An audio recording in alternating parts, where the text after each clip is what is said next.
ስሎ ጃማስታን ያለ ፖለቲካ አገር ለመሆን የተወለደች እየተውተረተረችና እየተንደረደረች ያለች አገር ሆና አገርም ያልሆነች በብዙ አስገራሚና ግራ አጋቢ ነገሮችና ድርጊቶች የተሞላች በአሜሪካ ውስጥ ተደብቃ ያለች ትንሽ አገር ነኝ የምትል አገርም ያልሆነች አገር። Order this wind. It's too much. Can you cut it? It's the Sultan from Sulaiman. Hello? Hello? Okay, check the line. Hey, Mr. Jeff, how are you? Welcome. Welcome to the United Territories of the sovereign nation of the People's Republic of Slowjamistan. ስሎ ጃማስታን ሲባል ቀድሞ ወደ አእምሯቸው የሚመጣው ከቀድሞዋ ሶቪየት ኅብረት ተፈረካክሰው የወጡት ሀገራት ሊሆኑ ይችላሉ። እነ ኡዝቤኪስታን፣ ታጃኪስታን፣ ኪርጂኪስታን ወዘተ። ነገር ግን ስሎ ጃማስታን ከእነርሱ ጋር የሚያዛምድ ታሪክ የላትም። ከተመሰረተች ገና 10 ዓመት እንኳን አልሞላትም። የዓለማችን በዕድሜ እምቦቃቅላዋ አገር ናት። የተባበሩት መንግስታት የአገርነት ዕውቅና ባይኖራትም መስራቾቿ አገር ናት ይላሉ። ዕውቅና ካላቸው የዓለማችን ትንንሽ አገራት የበለጠ የተመዘገቡ ዜጎችም አሏት። የራሷ የገንዘብ ኖት፣ ፓስፖርት፣ ብሔራዊ መዝሙር፣ የፖሊስ ኃይልና የድንበር ፍተሻ ጣቢያዎች አላት። ፖለቲካ ያንገሸገሻቸው የሌሎች አገራት ዜጎችን ትኩረት እየሳበች ነው። ምክንያቱም በግዛቷ ስለ ፖለቲካ ማውራት በሕግ የተከለከለ ነው። ለመሆኑ ይህቺ የቆዳ ስፋቷ ቢበዛ 7 የእግር ኳስ ሜዳ የሚሆን አገር የት ነው የምትገኘው? እንዴትስ ተመሰረተች? ማንስ ፈጠራት?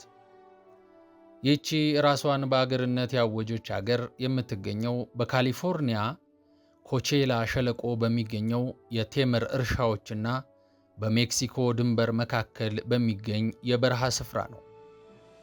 በረሃው እንደምንም ባደጉ ቁጥቋጦዎችና እርስ በርስ በተሳሰሩ ቅርንጫፎች የተሞላ ነው። በአየሩ ዝ የሚሉ የነፍሳት ጩኸት ይሰማል። ከርቀት ሰርጓጅ ጀልባዋ ይታያል። ይህች ሪፐብሊክ ኦፍ ስሎው ጃማስታን የተባለችው የዓለማችን በዕድሜ ትንሽ አነስተኛ አገር 11 ሄክታር ስፋት አላት።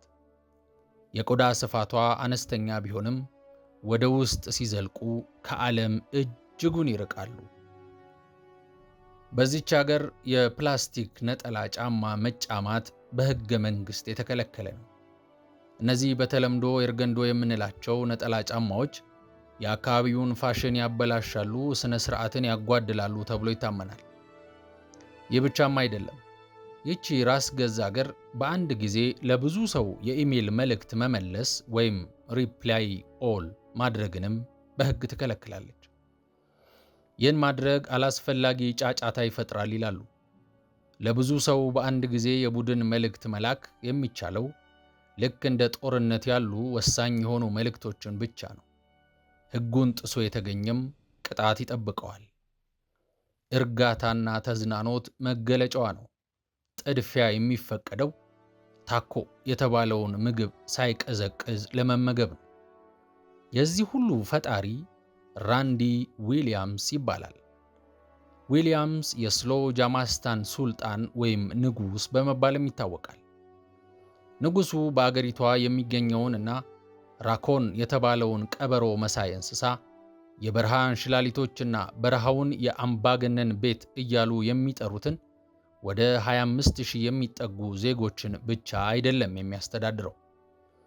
ዊሊያምስ በሳንዲያጎ የዜድ90 እና ማጂክ 92.5 የሬዲዮ ጣቢያ ዳይሬክተር ነው። አርዳብ በሚለው የመድረክ ስሙ የሚታወቀው ዊሊያምስ ከአውሮፓውያኑ 1994 ጀምሮ ሰንደይ ናይት ሾው ጃምስ የተሰኘ የራዲዮ ፕሮግራሞችን ያዘጋጅ ነበር። ይህ ፕሮግራም አሁን ላይ በዓለም ላይ ባሉ ከ250 በላይ ጣቢያዎች ይተላለፋል። ለጉዞ ልዩ ፍቅር ያለው ዊሊያምስ በተባበሩት መንግስታት ዕውቅና የተሰጣቸውን እያንዳንዱን አገራት ለመጎብኘት ጥረት ሲያደርግ ዓመታትን አሳልፏል። በአውሮፓውያኑ 2020 መጀመሪያ ላይ ወደ አንድ የመጨረሻው አገር ለመሄድ ተነሳ፣ ወደ ቱርክሜኒስታን። ሆኖም ዓለም በድንገት የእንቅስቃሴ ገደብ ውስጥ ገባች። በኮቪድ ወረርሽኝ ምክንያት እንቅስቃሴ ተገደበ። ዊሊያምስ አንድ ስፍራ መቀመጥን አይወድም። እረፍት አጣ። ብዙ ጊዜ አለው፣ ግን የሚሄድበት አልነበረውም። አእምሮው እንደ ጄት ነበር በሐሳብ ይበር የነበረው። አንድ ሐሳብ መጣለት። ሌላ ሀገር ሄጄ መጎብኘት ካልቻልኩ ለምን አንድ ሀገር አልፈጥርም የሚል። ሕፃን እያለሁ የፈጠራ ሥራዎችን መስራት እወድ ነበር። መጻፍም ወይም ስዕል መስራት ወይም የክፍል ውስጥ ሥራዎች ሊሆኑ ይችላሉ። ይህ ግን ትልቁ ፈጠራ ይመስላል ይላል ንጉሥ ዊሊያምስ ቆንጽላውን ወይም በሬዲዮ ጣቢያው የሚገኘውን ቢሮውን ለቢቢሲ ዘጋቢ ሲያስጎበኝ። በራዲዮ ጣቢያው ከመላው ዓለም የተውጣጡ አምባገነናዊ ሥርዓቶች ፕሮፓጋንዳን ያከማችበታል። ሁሉንም የፈጠራ አቅሜን በዚህ ላይ መዋል እችላለሁ ይላል። ዊሊያምስ በወቅቱ ምን ያስብ እንደነበር እንዲገልጽልን የቅርብ ጓደኛውን ማርክ ኮሮናን ጠራ ነው ይላል ቢቢሲ። ኮሮና እየሳቀ ዊሊያምስ እፈጥረዋለሁ ያለውን አገር የት እንደሚፈጥረው በመገረም እንደጠየቀው ያስታውሳል። ቤትህ ውስጥ ነው የምፈጥረው አልኩት ይላል። ዊሊያምስ ግን በአቋሙ ጸና። የቤት ግንባታ የሚካሄድበት ቦታ በማሰስ የሚያስፈልጉትን ነገሮች ዝርዝር መያዝ ጀመረ። ከ5 ሄክታር መሬት በላይ ያስፈልጋል። ይህ ቦታ ደግሞ በየብስ ከሌሎች ግዛቶች ጋር መገናኘት የሚችልና ሳንዲያጎ ከሚገኘው መኖሪያ ቤቱ ብዙም የማይርቅ እንዲሆን አሰበ። አንድ ቦታ አገኘ። መሬቱ ምንም ያለማ በአሸዋና በድንጋይ የተዋጠ ነበር። ዋጋው ደግሞ $19,500። ዊሊያምስ እንደሚለው መጀመሪያ እንዳየው ነበር የወደደው። ከዚያም መሬቱን እንደ አውሮፓውያኑ በ2021 ገዛው። ዊሊያምስ ጓደኛው ኮሮና የበርካታ ሀገራት ፕሬዝዳንቶች የሚገለገሉበት አይነት ፕሬዝዳንታዊ የሚመስለውን ጠረጴዛ እንዲያመጣ ነግሮት ወደ ደቡባዊ ካሊፎርኒያ ወሰዱት። ከዚያም በበረሃው መሃል አራግፈው የግዛታቸውን ምልክት አስቀመጡ። በካሊፎርኒያ ግዛት መስመር 78 የመንገድ ምልክቶችን አቆሙ።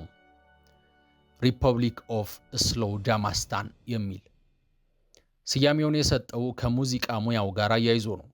ሰዎች መጥተው የሚዝናኑበትና የሚረጋጉበት የለስላሳ ሙዚቃ ምድር ወይም ላንድ ኦፍ ስሎው ጃምስ ከሚለው ሐሳብ የተወሰደ ሲሆን ቀደም ብሎ እንደ ቀልድ ያወጣው ነበር። የአካባቢው ባለስልጣናት የመንገድ ምልክቶቹን ለማየት ጊዜ አልፈጀባቸውም። ምልክቱ የተቀመጠው ለመንገዱ ቅርብ በሆነ ስፍራ ነበር። ዊሊያም ቀስ ብሎ ምልክቶቹን ወደ ግዛቱ አስገባቸው። ከዚያም አዲሷን አገር አወጀ። ሰዎች ምን እንደተፈጠረ እየተገረሙ እየነዱ ይመጡ ነበር ይላል ወዳጁ ኮሮና። ምናልባት ሽብርተኞች እንደሆነን ያስቡ ይሆናል። ይህም ጉዳዩን አቀጣጠለው፣ ትኩረት እንዲያገኝ አደረገ። የመንገድ ምልክቶችን ማስቀመጥ ግን የሥራቸው መጀመሪያ ነበር። ከዚያ የድንበር መግቢያ ቦታዎችን አዘጋጁ። ሰንደቅ ዓላማና ፓስፖርት ተከተለ። ብዙም ሳይቆይ ሪፐብሊክ ኦፍ ስሎጃማስታን የአገር መልክ ያዘች። በድንገት የፖሊስ መኪናዎችና ሳንቲሞች እና ኢሚግሬሽን ድንኳኖች ገዛሁ ይላል ዊሊያምስ። ዊሊያምስ ራሱን ሱልጣን ወይም ንጉሥ ብሎ አወጀ። ከዚያም ጥቁር መነጽር ማድረግ፣ የተጌጠ የደንብ ልብስ መልበስ፣ የሊቢያው መሪ ሙአመር ጋዳፊ ይለብሱት የነበረውን የጦር ልብስ አይነት መልበስ ያዘ። ድምፁንም ወደ ሌላ አገር ጄኔራል ድምፀት ለወጠ። ከ5 ዓመታት በኋላ ስሎጃማስታን ለጎብኚዎች ፓስፖርት መስጠት ጀመረች። ዜጋ ሆኑ። የመገበያያ ገንዘቡን መጠቀም እንዲሁም በዝግጅቶች ላይ ሰንደቅ ዓላማውን መያዝ ጀመሩ። ትንሿ መሬት ወደ ግዛት ተከፋፈለች። ደበላንዲያ፣ ቡክስልቫኒያ እና ኩዊንደም ኦፍ ሆትዳማናስታን ወደሚሉ። ሱልጣኑ ብሔራዊ መዝሙር ጻፈ። ብሔራዊ መዝሙሩ ስሎጃማስታን ልዩ ቦታ እንደሆነች የሚያወድስ ነው። መዝሙሩ ሲዘመር ነዋሪዎች ቀጥ ብለው ቆመው አብረው መዘመር ይጠበቅባቸዋል። በአገሪቷ ውስጥ በይፋ መሳተፍ የሚፈልጉ ሰዎች ሊኖራቸው የሚገባም ማዕረግ አለ። ምናልባት አንተ ከሰሜን ካሮላይና የመጣህ ነህ። ግንኙነትህን ማጠናከር ከፈለግ ይህንን ማድረግ ትችላለህ። ትንሽ መክፈል፣ ከዚያም የፓርላማ አባል ትሆናለህ ይላል ዊሊያምስ። ምንም እንኳ በአምባገነን ስርዓት የሚሰጡ ኃላፊነቶች ዋጋ የሚከፈልባቸው ቢሆንም አምባሳደሮች በወር ከ10 እስከ 25 ዶላር ይከፍላሉ። ዜግነት ግን ለሁሉም ነፃ ነው። ትንሿ አገር አሁን ላይ ከ120 አገራት 25,000 የተመዘገቡ ዜጎች አሏት። በተባበሩት መንግስታት ዕውቅና ከተሰጣቸው እንደ ቫቲካን፣ ቱቫሉና ፓላው ያሉ አገራት የተሻለ የህዝብ ብዛት አላት። ምንም እንኳን ብዙዎች ከስሎው ጃማስታን ጋር የሚገናኙት በማህበራዊ ሚዲያ ከርቀት ቢሆንም ማህበረሰቦቿን ግን በአካል ይገናኛሉ። ለምሳሌ ግዛቷን ለመጠበቅ የተሰራችው ኤስኤስ ባዳሲን ሰርጓጅ ጀልባ ስትመረቅ በተካሄዱ ዝግጅቶች ላይ ተገኝተዋል። በኦንላይን የተቀመጠን ቅጽ በመሙላት የሚገኘው ሙሉ ዜግነትም ሰዎች ይበልጥ እንዲገናኙ አስችሏል። እንደ ንጉሥ ከሆነ ሰዎች በተለያየ ምክንያት ስሎው ጃማስታናዊ መሆን ይፈልጋሉ። አንዳንዶች ምን እንዳለ ለማወቅ ይጓጓሉ። አንዳንዶች ደግሞ ይደነቃሉ። አንዳንዶች ደግሞ ከሌላው ዓለም ሆነው ዝም ብለው ይመለከታሉ። ሁሉም ነገር ከፋፋይ እንደሆነ መንገር አያስፈልገኝም የሚለው ንጉሡ ፌስቡክ በከፈትከ ቁጥር ሰዎች በፖለቲካ ምክንያት ጓደኞቻቸውንና የቤተሰብ አባላቸውን እያጡ ነው። ይህ መጥፎ ነው። ስሎው ጃማስታን ከዚህ ሁሉ የማምለጫ ቦታ ነው። በተጨባጭ ካለው ፖለቲካ በተጨማሪ ስለ ፖለቲካ ማውራት የተከለከለ ነው ይላል።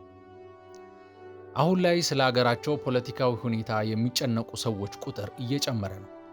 በዚህም ምክንያት ሌሎች ፓስፖርቶችን እያማተሩ ነው የሚለው ዊሊያምስ ከስሎው ጃማስታን ዜጎች 50 በመቶውን የሚይዙት የአሜሪካ ዜጎች እንደሆኑ ይናገራል።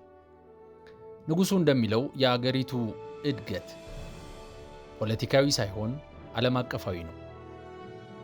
ለዚህም በቅርቡ ከባንግላዴሽ ለዜግነት የሚያመለክቱ ሰዎች ቁጥር መበራከት ምንም አይነት ድንበር እንደሌለ ያስረዳል ብሏል።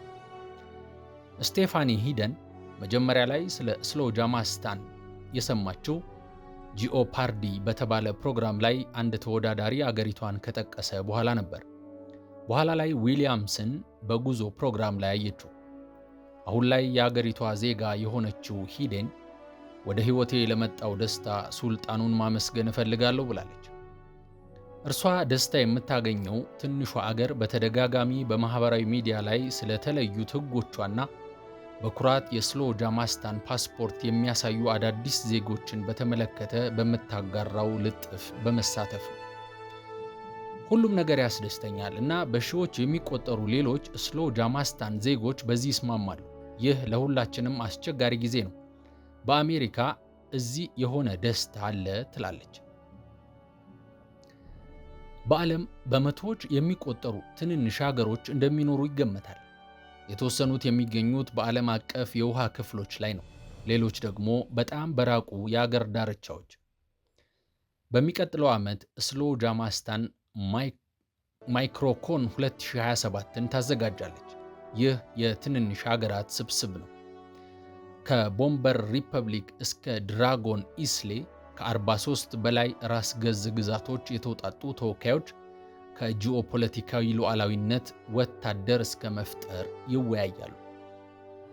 ንጉሡ ምንም እንኳን ጎብኚዎች ወደ በረሃማዋ ግዛት እንዲገቡ ቢፈቅድም አዳራቸውን በዚያው ለሚያደርጉ ጎብኚዎች በቂ ቦታ የለውም። የጄት መንደርደሪያ ቦታ ምልክት ቢኖረውም እና ዊሊያምስ ራንዲ ዊሊያምስ ዓለም አቀፍ አየር መንገድ በቅርብ ቀን የሚል መልእክት ቢያጋራም ለጎብኚዎች የተሟላ ሁኔታ የለም። በዚህም ምክንያት ማክሮኮን 2027 በሳንዲያጎ ፔንትሃውስ ስካይ ክራፐር ይካሄዳል ተብሏል። ለዊሊያምስ አነስተኛ ሀገራት ሁልጊዜም ከጉዞ ጋር ነው መያያዝ ያለባቸው። ለዚህም ኡዝቤኪስታን ከሚገኘው ዜጋው የተላለፈውን መልእክት ይጠቅሳል። ሰላም፣ አገርህ መጥቼ ነበር አልኩት። ፎቶ አሳየኋቸው። ልክ እንደዛ ወዲያው ነበር የተግባባ ነው ይላል። ስሎ ጃማስታንን መገንባት የሚፈልገውም በዚሁ መሰረት ነው። የማይመች ነገር ግን በዓለም ዙሪያ ያለ ሕዝብ የሚጎበኛቸውና የሚገናኝባቸው ማድረግ። ዊሊያምስ በኮቪድ ወረርሽኝ ምክንያት ያልጎበኛትን ቱርክሜኒስታንን ግንቦት 2023 ጎብኝቷታል። በዚህም ሁሉንም የዓለም አገራት የመጎብኘት ዓላማውን አሳክቷል። ያኔ እንቅስቃሴው በተገደበበት ወቅት የፈጠራት ስሎ ጃማስታን ይህንን ክፍተት ለመሙላት አትችልም ነበር። ነገር ግን ከሰዎች ጋር ለመገናኘት ሌላኛዋ መንገድ ሆናው ነበር። ስሎ ጃማስታን የኔ ብቻ አይደለችም። አምባገነን ነኝ፣ ሆኖም የሁሉም ናት። ስሎ ጃማስታን ለእያንዳንዱ ሰው የተለየ ትርጉም አላት ብሏል።